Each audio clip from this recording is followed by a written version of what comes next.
Welcome back to Decouple. Today I'm joined by returning guest Alex Trembath, who is the Deputy Director of the Breakthrough Institute and identifies as a Promethean Hamiltonian Shumterian meliorist. If you are interested in figuring out that word salad and what that means, you can head back to our original episode, which was looking at the modern and eco-modernism. It's a great episode. And Alex, it's fabulous to have you back. Chris, thanks for having me back. So today we're doing Decouple's first movie review ever. And we're talking about Don't Look Up, released on Netflix on Christmas Eve. Alex, I read your review and it kind of forced me to, I guess, try and understand the climate zeitgeist a little more. I realized that this was a movie that had to be watched. I just have to kind of start off a little bit with my kind of emotional valence right now. I tend to get really grumpy when nuclear plants are being closed prematurely. So around the time of Indian Point, my podcast listeners would probably have intuited that I got a little ragey and grumpy, and my Twitter feeds got, pretty grumpy. Anyway, so I just want to get that out of there. And Alex, I'm gonna let you sort of maybe just do a super brief reintroduction, and then let's get into the matter at hand. Yeah, thanks, Chris. And it's great to be back. Love the show. Longtime listener, second time interviewee. I'm Alex Trembath, the Deputy Director at Breakthrough. Like you said, Chris, we're a think tank in Berkeley, California, focused on technological solutions to environmental problems. The sort of canonical example is clean energy as a solution to climate change, as opposed to relying centrally or overly on things like regulation or cutting back on consumption, or more radical ideas like population control. We're focused on technological solutions to carbon emissions, to pollution from the industrial and agricultural sectors, and that often means clean energy technologies. It might mean advanced food and food production technologies, advanced transit technologies. So we're focused on accelerating technological innovation to address and hopefully this century solve some environmental problems at a global level. Awesome. That was a pretty good summary. As someone who's been following the work of the BTI for some time. All right, so let's dive on in. What's this movie? For those who haven't seen it, we are going to be spoiling like a overripe avocado today. So yeah, let's just give us the quick synopsis, and then we'll get into your critiques. Sure. So Don't Look Up is a movie that came out this month. It premiered on Netflix like the day before Christmas, I think. It's a movie directed by Adam McKay, who made he made Anchorman and Step Brothers, and it has, of more recent years, taken on a more political bent in his filmmaking. So he made The Big Short, the movie about the financial crisis. He made Vice, which is the biopic about Dick Cheney, and this is his most recent political polemic. It's co-written, or the story is co-written with David Sirota, who is a fairly prominent leftist journalist, and it's a movie about a comet that is hurtling certainly towards the Earth, guaranteed to destroy it. This doesn't spoil anything because in the first 5 minutes of the movie, you find out that in the movie, 6 months from the present, a comet is going to destroy the planet. Two scientists, portrayed by Leonardo DiCaprio and Jennifer Lawrence, discover this, and they try to get the White House, other policymakers, the media to care about it. To little avail is the long and the short of it. And it is just to signpost our conversation a little bit, it is a sort of farce, a satire about science communication and about modern society's ability to confront scientific and existential problems. And in that sense, it could be read as a commentary on a bunch of things, on COVID, on biodiversity collapse. But we know it's not those things because Sirota and McKay are out there telling everyone very explicitly that this is their movie about climate change. This is their climate movie. So I think that's how it should be read. 4 or 5 years ago, before I jumped down the eco-modernist rabbit hole, I was really thinking, and still I'm quite alarmed about climate, but I was thinking like, Hollywood's got to do movies about this. Like this needs to percolate into popular culture. What would that look like? And I'm not sure how I would have reacted to this movie all those years ago. It's got a very sort of like Saturday Night Live humor vibe to it, which I guess, from the maker of Anchorman might make a bit of sense. I think the subtlety is generally pretty dead within American cinema in general. So it was tricky, but I do think we need more art to try and understand the moment we're in. And I think the Breakthrough Institute as well is pretty famous for adopting this concept of a wicked problem when looking at issues like climate change. So, is that kind of your central critique, that a comet hurtling toward Earth is perhaps not the best way to dialogue and discuss climate change?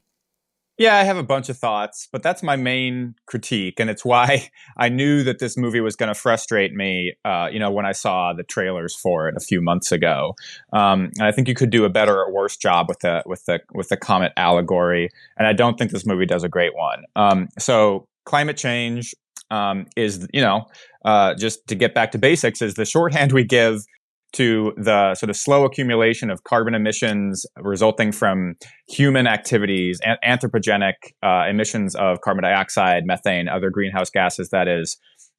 Gradually is a word I would use, but significantly warming the Earth's atmosphere. We've warmed it by about 1 degree Celsius since the beginning of the Industrial Revolution, about 150 to 100 years ago. And that causes problems. It shifts ecosystems. It causes sea level rise. It affects the growth of crops. It affects the ability of animal populations and ecosystems to survive in their current environments. And in its most sort of dire possibilities, it really threatens the economic underpinning of a bunch of parts of human society. That's what climate change is. A comet hurtling towards the Earth is a rock from space that is zooming towards the planet and will arrive at a given moment. They say at the beginning of this movie, the rock, the comet will get here in 6 months and 14 days and 17 hours and however many minutes. Right. It's a level of both sort of situational and timetable certainty that we are just not provided by climate change. And I think that makes it, not a insane metaphor necessarily, but I don't think a very useful one. And the last thing I'll say is that a rock from space hurtling towards the Earth hits the entire planet basically in the same way at the same time.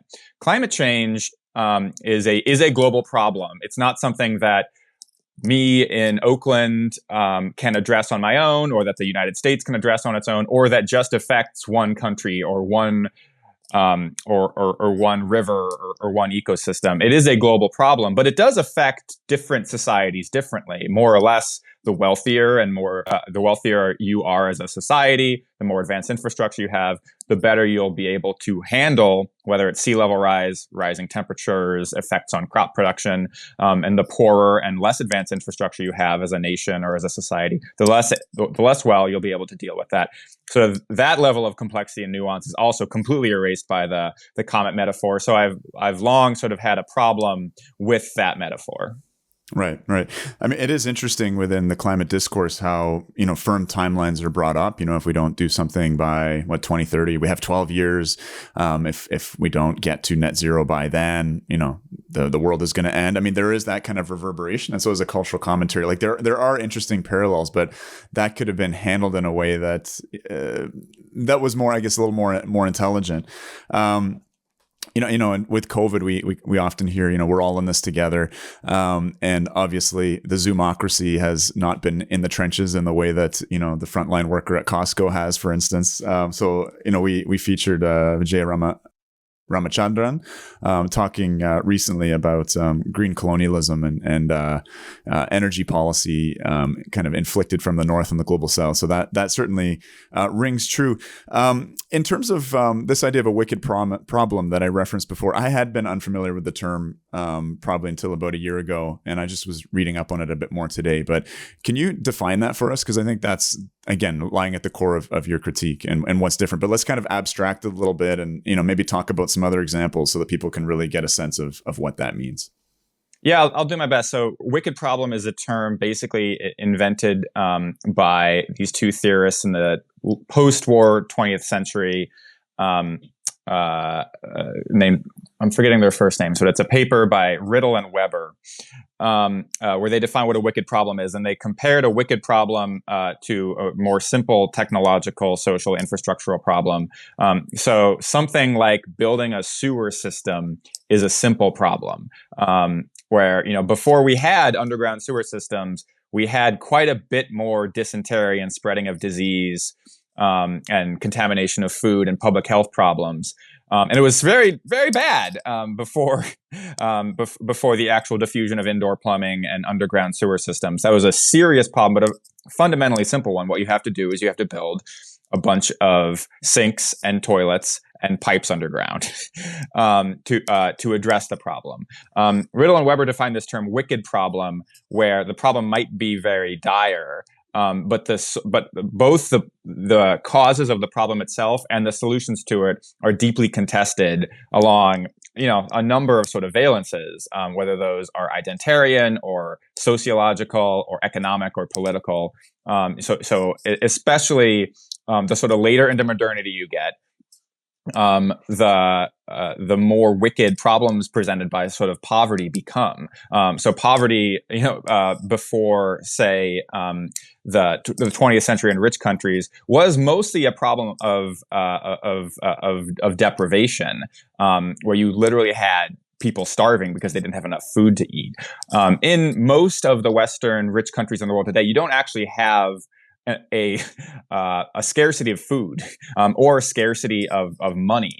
It's actually a distributional problem, and a problem of how to design the welfare state, and a problem of how to create economic activity, and how to get people from a situation of deprivation to a situation of abundance, when there is sort of abundance available. And that's a wickeder problem than something like starvation was before. I think climate change is, I think a lot of us think climate change is the sort of super wicked problem. It is a problem presented fundamentally by abundance.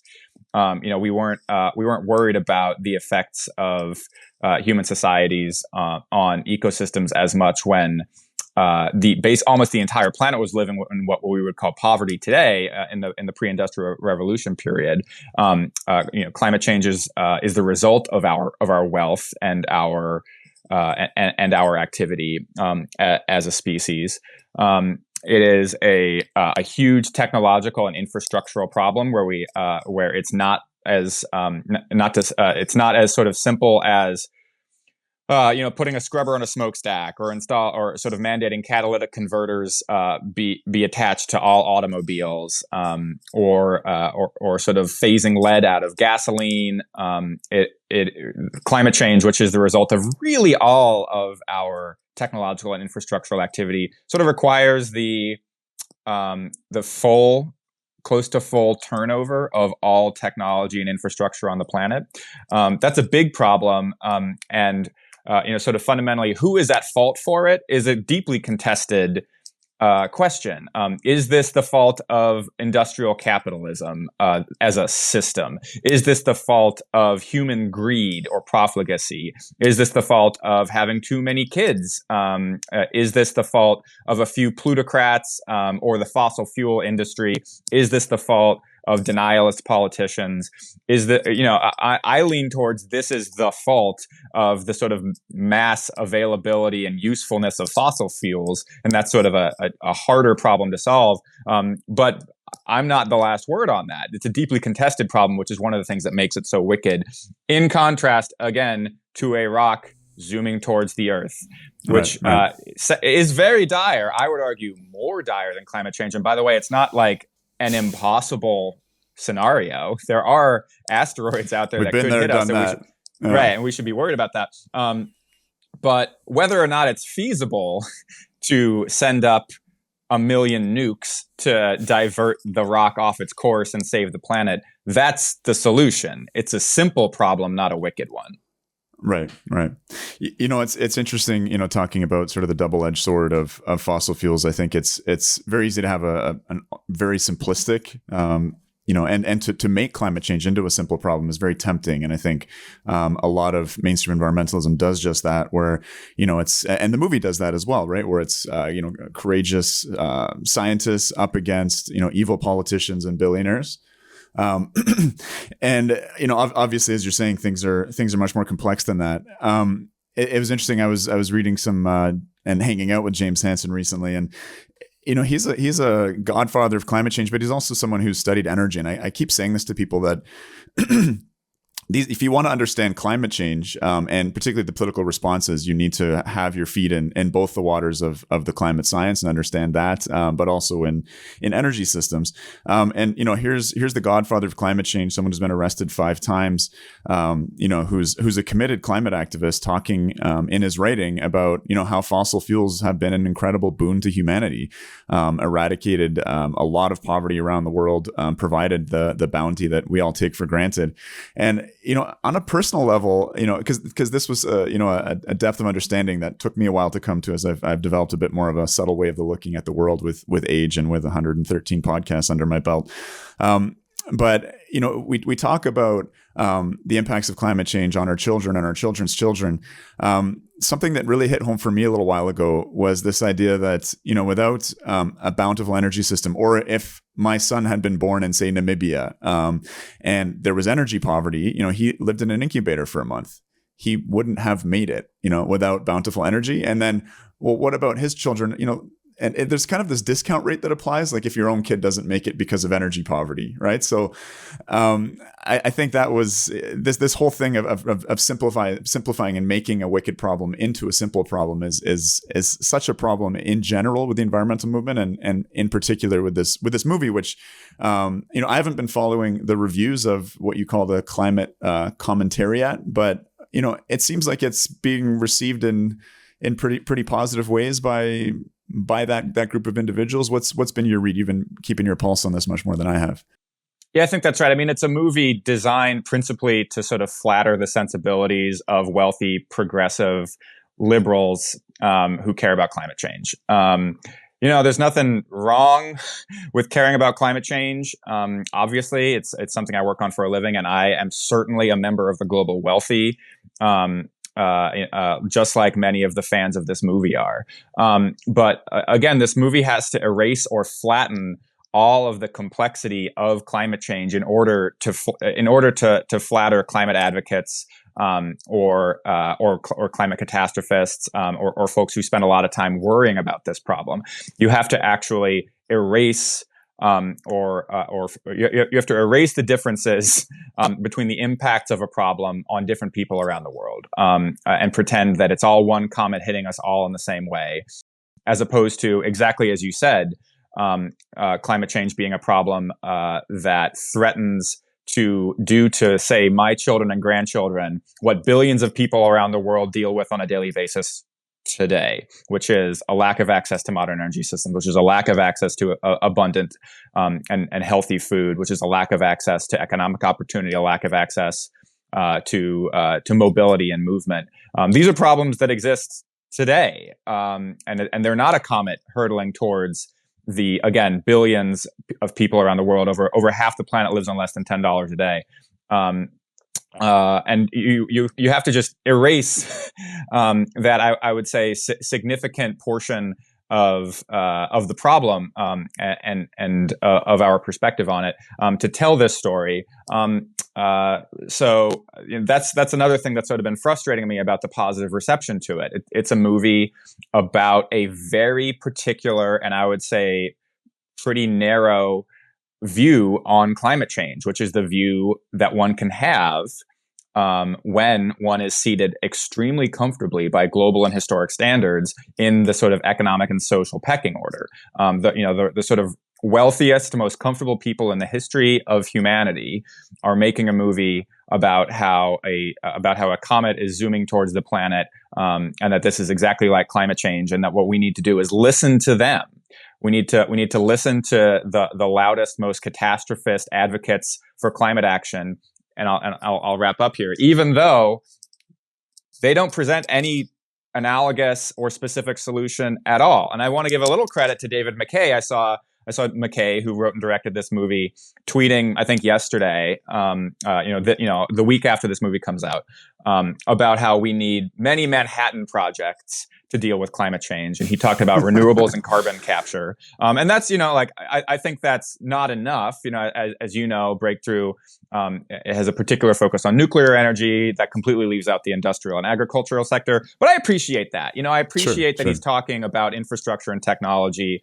The movie doesn't, though. The movie presents the problem of climate change as one of political and media denial. I don't want to deny that those things exist. Political and media denial are real. They are problems. But if they are the central thing that we're worried about with respect to dealing with climate change, then we will not address it effectively. And I think that focusing on that problem is a way to make sort of liberals and climate catastrophists feel good about what they care about, and not much else. Yeah, I mean, I never thought that I would see the day in which Leonardo DiCaprio, who's pretty avowedly anti-nuclear, he's a big fan of Mark Z. Jacobson's work, has a foundation, has pretty known opinions on nuclear. I never thought that he would become a nuke bro, right? That the only solution to this comet is blasting off nukes. And I would imagine much of the environmental climate movement would probably be pretty upset about that. It was just kind of interesting, and this reference to a Manhattan Project. Now, I think in that read, this movie is the sort of strongest thing you could say about it. Nuclear is the only solution to the comet. Look, that is, I mean, the nuclear weapons in the case of the actual canonical plot. You could say that it's that we need sort of a mass solar geoengineering effort to deal with climate change, and that's the point they're trying to make, or that we need a big nuclear deployment, or that we need to suck all the carbon out of the atmosphere. Point is, it is a techno fix that the catastrophist scientists are focused on, which is not, I think, the actual message being received by the avowedly anti-techno fix climate commentariat that I talked about in my review. I'm thinking like a concentrated solar plant with all those mirrors generating like a beam, almost like a laser that could melt the comet. Like that would probably be the you might need a few. You might need a few of those plants, but I'm open to it. But it's more natural. It's more natural because you could use the sun to melt the comet. Right. What bothered me most about this movie was the kind of self-righteousness, the kind of ego stroking of a liberal elite, and really the contempt for. Obviously for, this Trumpian caricature of the president, for the billionaire class, but really for, everyday working people. And they actually say the word working class a couple of times. Don't look up because, the liberal elite looks down on you. That was kind of an accurate little quote they had there.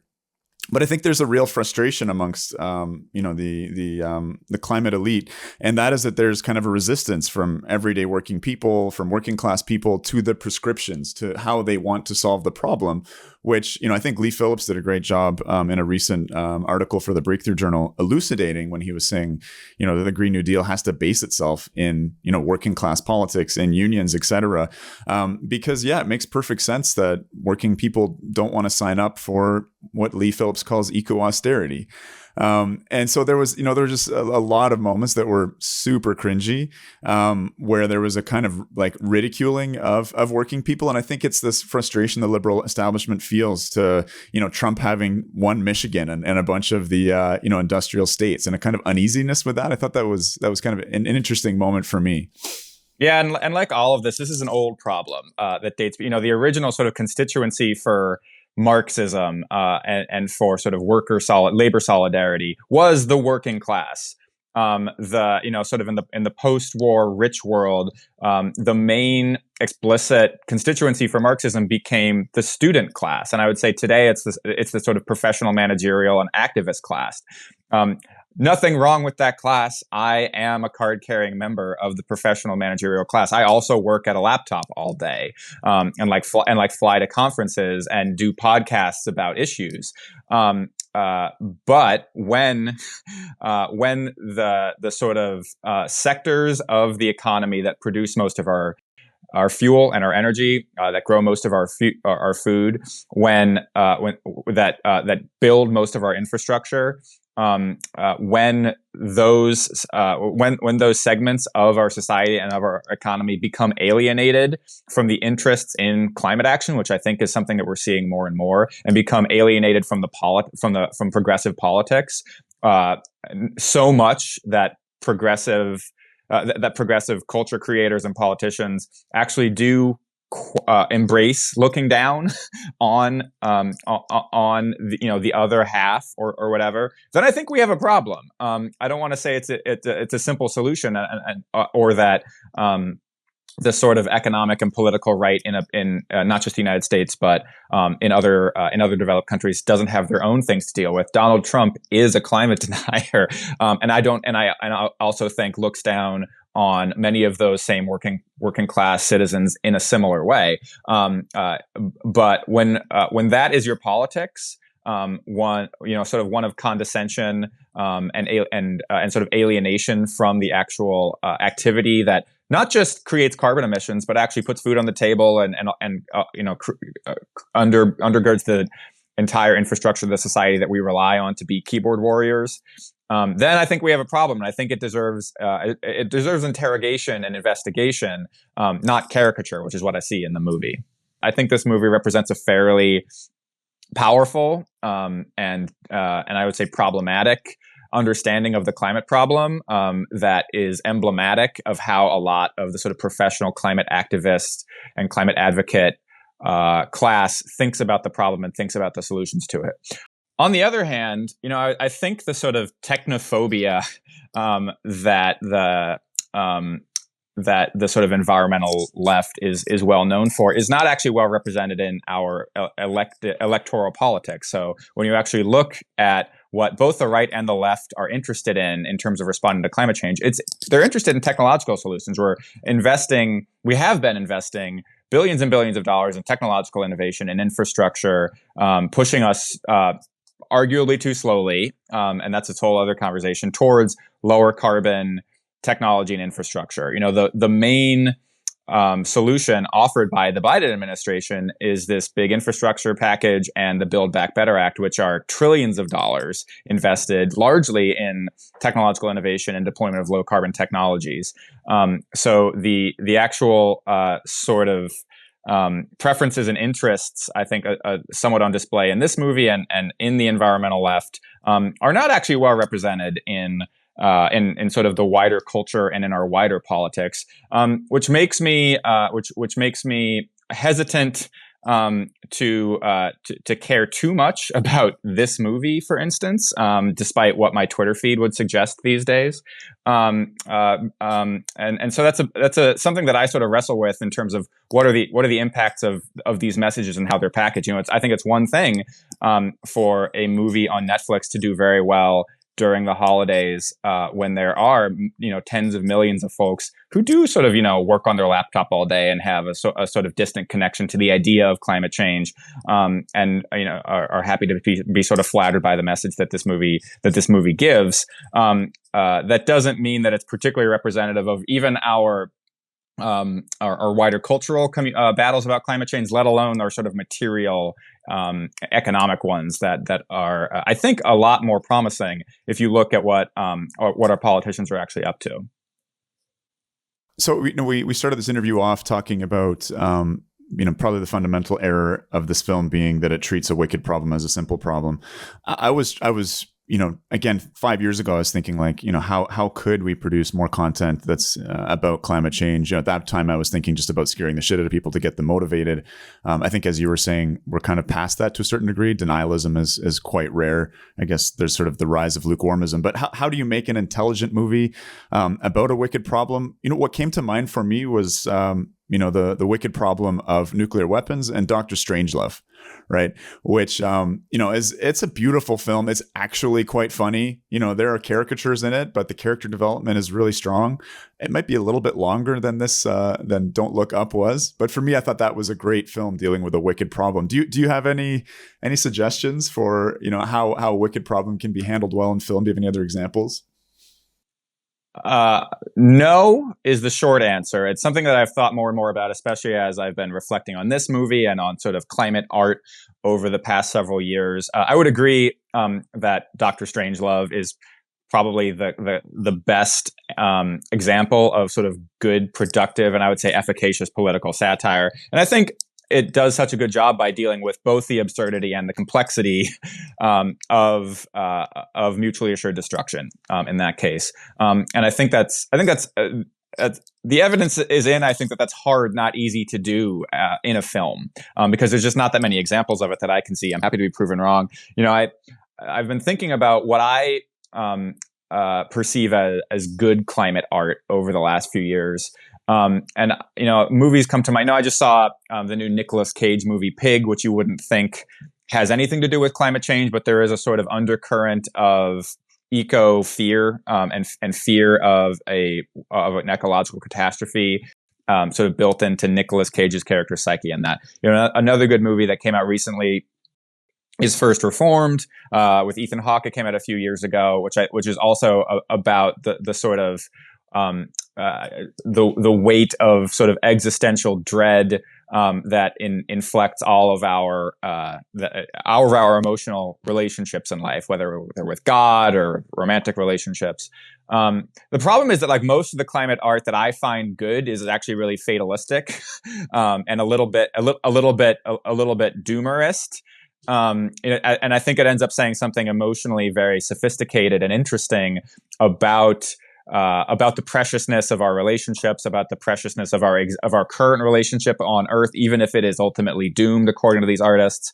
So I think I think there is good climate art out there. It's just that it's usually pretty depressing, even if it has something interesting to say. I would point you towards a review that Seaver Wang, my colleague, wrote a few years ago for an animated movie called Weathering with You, which is an anime movie that he identified as having a fairly sort of pragmatic, if not sort of super rosy view of how humans deal with changing circumstances. In this case, a changing climate. In the movie, and I'll send you the review. I would encourage your readers to look it up. The movie's called Weathering with You. His review's available on our website.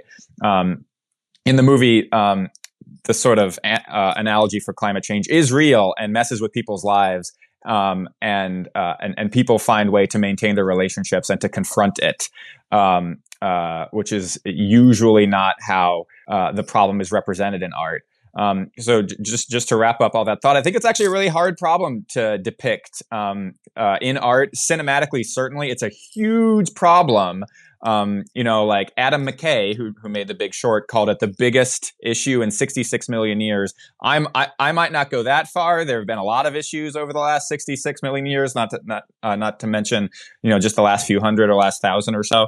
But it's a big issue. It's hard to depict well on film. I don't want to shade McKay and Sirota too much for their attempt to do it. It was funny. It had some, I thought, valid points about political and science communications and about the division in our politics. But it's a hard problem, not an easy problem to depict artfully and to do so well, because there isn't exactly a villain. It's a centuries building problem that has disparate effects depending on who you are and where you are. So it's tough, and I do want to handicap Don't Look Up and most climate art on those terms. So I guess just in closing, do you want to give it kind of like a Rotten Tomatoes number out of 10? Should people take the time to watch it? What do you think? Yeah, I mean, I'd give it a 6 or a 7 for a couple. I mean, and the reason I don't like this movie. I think it's unhelpful, and I think it's wrong in terms of its contribution to our conversations about climate change. The why I don't score it lower. I want to argue with people about it, and I can't do that if they don't see it. I think it's an excellent marketing coup on the part of Netflix and McKay and Sirota. Put a movie about our climate anxiety on our laptops between Christmas and New Year's. Right. Why no one thought of that before? Because it's clearly very successful, both in terms of the actual viewership and the capital D discourse. But also, like, I loved Anchorman. I loved Step Brothers. Yeah. I actually really like The Big Short. You know, one of the anxieties that I have now is that The Big Short is less good as an explainer of the financial crisis than I thought, now that I know that this is how they treat climate change. But I like that movie. And McKay is actually in my view, a comedic genius. And the actual jokes in this movie, some of them are pretty cringy, but some of them are pretty good. I want to give a shout out to the recurring bit from Jennifer Lawrence about the snacks. If you've seen the movie, you'll know what I'm talking about. That was the one bit I really liked, and the one bit of interesting character development. Is absolutely this general that, you know, they're in the White House, the scientists have come, and he's charging them like $20 for a bag of chips and water, and he's just like, why? Like that was like the one thing that really stood out for me.